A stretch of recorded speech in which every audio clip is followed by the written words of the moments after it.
Kami di Sarawak insya-Allah, kami tahu, kami berkendakkan negara Malaysia kuat. Kalau tidak, jiran kita sekarang ini ke depan. Saya just give example dengan Perdana Menteri waktu perpaduan dulu, ada kita bertemu semua parti perpaduan. Saya kata, pergi ke Sarawak, tengok Terbedu dengan Intikong. Intikong, CIQ-nya macam International Airport. Intikong, Terbedu, begini saja. Saya cakap, menggambarkan Indonesia begitu membangun. Kita masih. Sebab apa? Pemimpin lagi dancing among themselves. Jadi saya kata, you should give priority to the interest of the country. Dan bagi kami di Sarawak, kami sokong kepada kestabilan politik kita. Dan saya harap perkara ini boleh diatur dengan baik. Saya pun tak arif dengan politik di Semenanjung. Hanya saya tahu ini. Jadi kita pun confused juga. Dia sebutkan ada PBB juga di Dubai. Jadi Datuk Amar Wang Tengah jumpa saya. Dia holiday. Memang dia ada di Dubai. Tapi dia tak ada jumpa orang tu. Jadi bagi kami dalam GPS politiknya atur dengan baik. Dan saya yakin kalau Anwar Perdana Menteri dah sana, biarkanlah sampai habis. Kan? Kena ketentuan kerjaan mengikut demokrasi ialah apabila pilihan raya diadakan, ini keputusannya, itulah sampai habis. Kalau tengah jalan, dia kata apa ni? Tepuk atap. Tepuk atap, ya. Ada tepuk atap, ada tepuk jendela nanti. Ada tepuk lantai pula. Jadi, tidak menentu. And then yang menjadi mangsa rakyat jelata. Bagi kami Sarawak, Alhamdulillah lah. Pilihan raya yang lepas, rakyat memberi keyakinan kepada kita. GPS, kita menang 76 daripada 82 kerusi.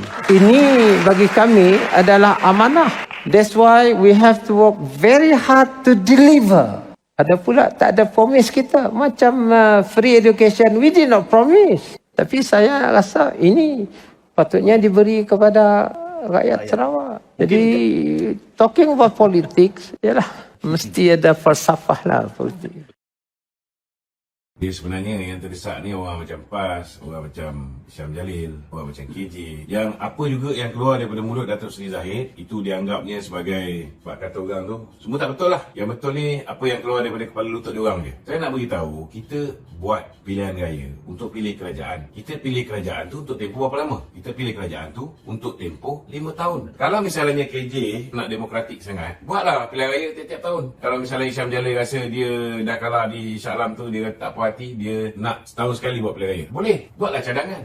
Ini hak Datuk Seri Zahid. Dia berpandangan bahawa memang dah pilihan raya tu pun kita buat 5 tahun sekali untuk pilih kerajaan. Takkan nak tiap-tiap tahun pilih kerajaan. Maka janganlah sampai bila dah buat kerajaan dah ada, dalam tempoh kerajaan tu nak memenuhi tanggungjawab dia kepada rakyat, nak menjaga rakyat, nak menyelesaikan soal ekonomi rakyat, nak turunkan harga barang, nak cari solusi-solusi supaya kos sara hidup rakyat dapat diturunkan. Time tu dia nak kena layan pula untuk menangkis usaha-usaha menebuk atap ataupun usaha-usaha untuk menjatuhkan kerajaan. Jadi mereka ni macam zaman Muhyiddin lah, bila dia membentuk kerajaan dengan hanya 114 orang, fokus dia ni semata-mata untuk memastikan kerajaan dia terus kekal. Itu yang sampai dia daruratkan negara dan sebagainya. Kalau misalnya diwujudkan Akta Parlimen Sepenggal ni pun, KJ tak perlu bimbang, Syam Jalil pun tak perlu bimbang. Yang di-Pertuan Agong masih ada kuasa. Bila-bila masa dia boleh bubarkan Parlimen, bila-bila masa dia boleh prorok Parlimen. Dan jangan lupa, zaman bos-bos dia orang ni menjadi kerajaan, bila dah nak hilang majoriti, dia boleh mohon dengan Kebawah-Duli Tuanku untuk istihar darurat. Adakah itu demokratik? Patutnya pada ketika itu kita dengarlah Syam Jalil bising ke, ataupun kita dengar KJ membantah apa yang dilakukan oleh Perdana Menteri, di mana beliau adalah salah seorang daripada ahli kabinet. Tetapi langsung tidak ada bantahan, walaupun benda tu memang merugikan rakyat, benda tu memang tidak demokratik, benda tu menyusahkan rakyat semata-mata kerana tak nak berlakunya sidang parlimen. Satu Malaysia di lockdown, kemudian diadakan darurat untuk mengelakkan pertukaran kerajaan. Last sekali yang hilang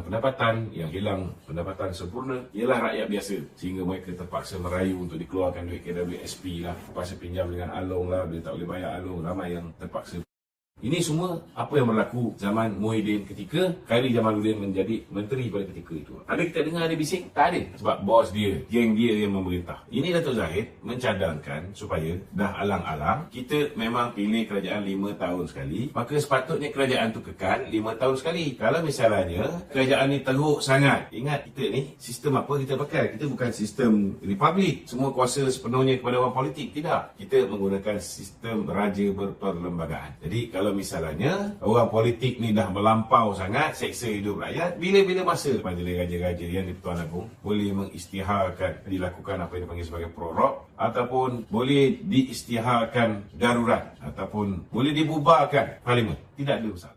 Hari ini yang menyebabkan dia susah nak jatuhkan kerajaan kerana indeks prestasi ekonomi kita berada dalam keadaan baik. Saya nak beritahu, Mahathir Puaka ni masa jadi Perdana Menteri, kali pertama ni saya kena SA 2 kali tau.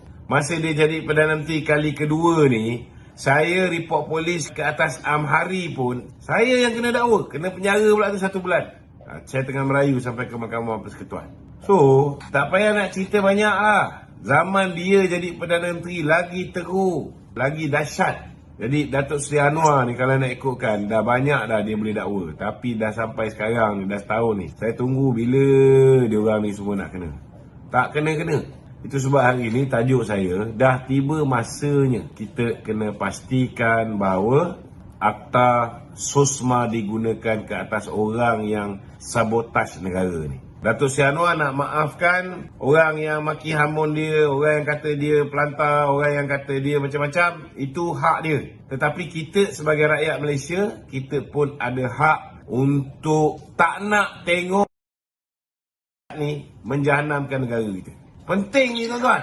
Kita dah sekarang ni investor dah masuk, ekonomi dah mula okey, bursa saham dah mula nak okey, ringgit dah mula nak bertambah baik. Tiba-tiba dia orang buat benda macam ini, jahanam balik. Yang sengsara hilang pekerjaan, rakyat Malaysia.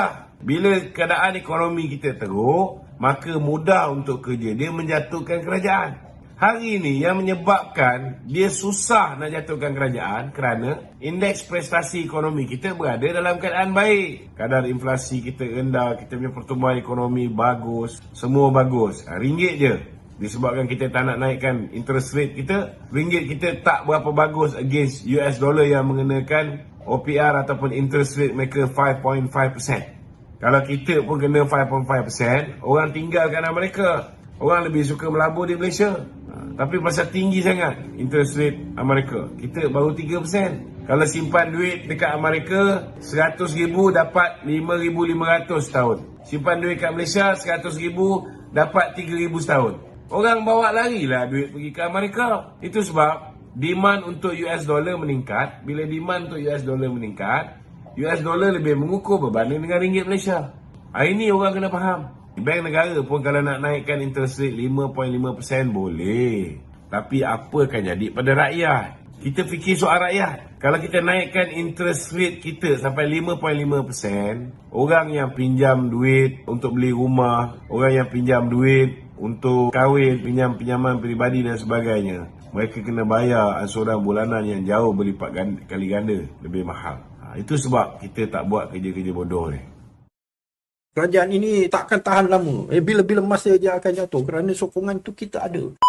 Diorang semua ni memang kita kira sebagai orang yang nak berpolitik lah. Nak createkan sensasi kalangan rakyat dan sebagainya. Dan perkara ini sebenarnya tidak mengherankan. Kerana bagi saya, mereka sebenarnya tidak ada modal lain. Apa modal yang ada pada Perikatan Nasional sekarang ini selain daripada nak menjanjikan akan berlakunya perubahan kerajaan? Macam mana dia nak pegang kepada ahli-ahli dia, kepada ahli parlimen dia dan sebagainya. Kalau nampak kerajaan yang sedia ada ni dah mantap, dah stabil dah, dan kita tak boleh jejas, kita kena tunggu sampai 4 tahun dan sebagainya. Pasal dia daripada awal lagi dia dah janji dia nak jadi kerajaan. Hari tu bila Mahyudin, bila jumpa yang di Pertuan Agong, bila nak tubuh kerajaan, yang di Pertuan Agong kata tubuh kerajaan perpaduan, dia tak nak. Kata sign sini kalau setuju. Dia sign, pasal dia kata tak setuju. Kerana apa? Dia kata kerana aku dah cukup angka dah. Lalu daripada awal, from the first first day, dia dah janjikan ataupun memberikan satu gambaran kepada ahli-ahli dia, kepada pemimpin-pemimpin dia, bahawa kita akan bentuk kerajaan. We have the numbers. We have the support, kata dia. So benda ni dah, walaupun dah lepas tahun, lepas melalui beberapa pilihan raya negeri lah, pilihan raya kecil lah, apalah dan sebagainya, masih lagi tak dapat dia hentikan, kerana itulah yang memegang kesatuan mereka, bahawa mereka boleh bentuk kerajaan. Kerajaan ini takkan tahan lama. Bila-bila masa dia akan jatuh, kerana sokongan tu kita ada. Tapi kalau dia stop, habislah dia. Ya, kemungkinan ahli-ahli parlimen dia pun semua akan, lebih-lebih lagi yang daripada Bersatu lah. Yang mana yang daripada PAS tu dia dah kena indoktrin, dia tak berani lah dia orang nak cakap selain daripada apa yang ditetapkan. Tapi yang daripada Bersatu, mungkin mereka akan semua mengumumkan, menyatakan sokongan kepada PMX. Ni yang dia orang nak halang. Tak ada cara lain nak halang kecuali dapat balik kerajaan. By hook or by crook. Mesti dapat. Kalau tidak, opposition tu yang tak dapat bertahan. Bukan kerajaan yang tak dapat bertahan. Pembangkang yang tak dapat bertahan. Ni yang hakikatnya lah, bagi pandangan saya lah. Itulah sebabnya dia tak habis-habis cerita yang sama, kita pun dah naik muak. Sebenarnya lah, bagi pandangan saya lah ya, kalau nak berlaku pun ni, dia tak kecoh macam ni. Tengok bila berlakunya Sheraton Move tu. Senyap. Mesyuarat habis hari Jumaat malam, Sabtu pagi Bersatu ada mesyuarat. Semua tolak pandangan Tun untuk tunggu sampai Apex. Keluar hari ni juga, hari Ahad semua dah berkumpul, panggil Syafiq Afdal, panggil Abang Jo, semua datang untuk kononnya nak pergi istana, tapi tak jadi. Lepas tu dah berlakulah Sheraton Move tu dan bergolak lah. Maknanya tak ada kecoh ni kecoh tu, berita macam ni berita macam tu, berlaku je. Janganlah kata akan berlaku, bila akan berlaku, tunggulah sekejap je lagi. Tak ada, tiba-tiba je berlaku. Kalau nak berlaku sekali lagi pun, na'udzubillah lah, saya rasa begitu. Yang mana yang sekarang ni dengan Raja Petra ni, dia nak dapat dia punya followers je, nak ada hits je, nak viral je, nak jadi popular je. Bagi saya lah kan, tak ada apa, main tembak ikut suka dia je.